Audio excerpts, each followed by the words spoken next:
Hi, I'm Tawanda Ewing, and this is Mindful, a series where I draw from science, engineering, and personal experiences to give you an interesting perspective on everyday life. I hope you enjoy it, and let me know what you think in the comments.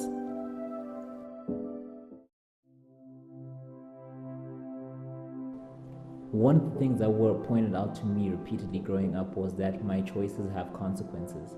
So it's important to always be careful when it comes to making decisions. Now more than ever, that warning is always playing in the back of my mind because as a 24-year-old, my decisions are starting to have a lot more impactful consequences for myself and the people around me.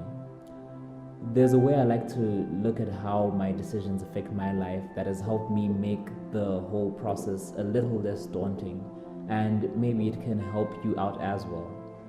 It's based on a little bit of linear algebra, so this episode is going to be a little bit more abstract than the first two episodes, but I'll do my best to make the explanations as simple as possible. So let's get right into it. Okay, trick question. What dimension are we in right now? Take a moment to think about it. I'm sure some of you would have said third dimension, which isn't incorrect but not completely true. Now a few of you would have said fourth dimension, which is the answer I'm looking for. So how the heck are we in the fourth dimension? Well, let's start from the beginning and see how linear algebra can help us answer that. When I say the beginning, I mean the 0th dimension, which is a foreign concept, but bear with me for a second and let's imagine that the 0th dimension is a single dot in space. Now let's imagine that there's another dot in this space and we decide to draw a line that connects them.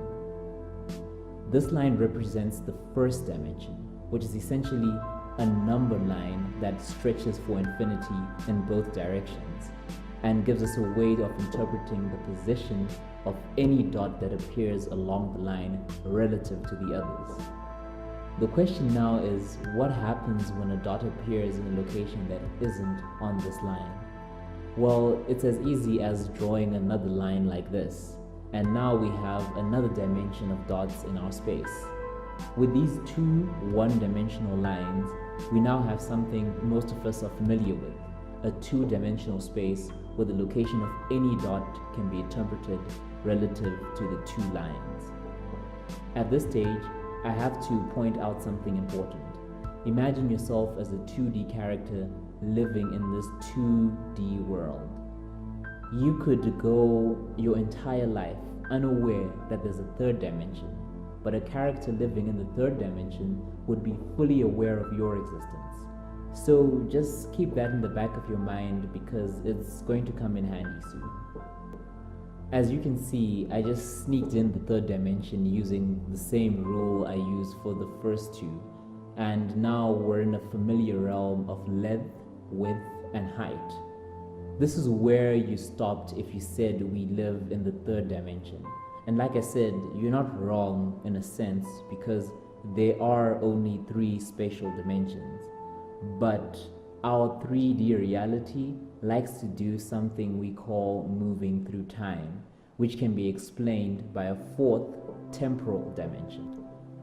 To visualize this, we can add a dimension that's not connected to the 3 spatial ones. And as 3D space moves along this dimension, it changes, which is the world we know, never static, constantly changing with the flow of time. Now at this point, things are about to get interesting because we're taking this to the 5th dimension, and there's a useful trick we can use to visualize it. We're going to project our 4D space onto 2D space, where one dimension represents the flow of time and the other dimension, which is basically our 5th dimension, represents the different streams of time. So remember our 2D character who had no way of seeing the 3rd dimension? We're like that character, living our life in the 4th dimension with no way of ever seeing the 5th dimension. But just because we can't see it doesn't mean we shouldn't think about it. And here's what I think about it. At this point, you're probably wondering what the 5th dimension has to do with making decisions. And as usual, an example should help clear things up. Let's say you have a goal you're trying to achieve. Naturally, there are decisions you need to make along the way to achieving this goal. Sometimes we make the right decision and we get closer to our goal. Other times our decisions set us back, and that makes giving up very tempting. However, when you think about life in a fifth dimensional sense, you'll realize that there's always a good reason not to throw in the towel. Because among the multiple time streams of our lives that exist in the fifth dimension, we can always count on there being one that leads directly to the goal. The trick is to make sure that we stay on that timeline. And if we do deviate due to a decision we made, all we need to do is put in extra work to get us back on track. If I had to summarize the important points we learned from thinking about life in the fifth dimension, it'll be something like this. Well, first of all, there's always a path to my goal, right? That always exists. Secondly, I start in the right path until I start making decisions. The third and final point is that decisions that take me off the path aren't a train smash. It just means that I have to put in extra work to get back on track. Now, this is far from being an exact science, but it's a way of looking at things that I apply to my daily life. And I've got to say, it really keeps me going, especially in those moments when hope is running a little low. Hopefully, it'll help you do the same, and until next time, stay on the path. This video was brought to you by Umoja Urban Culture.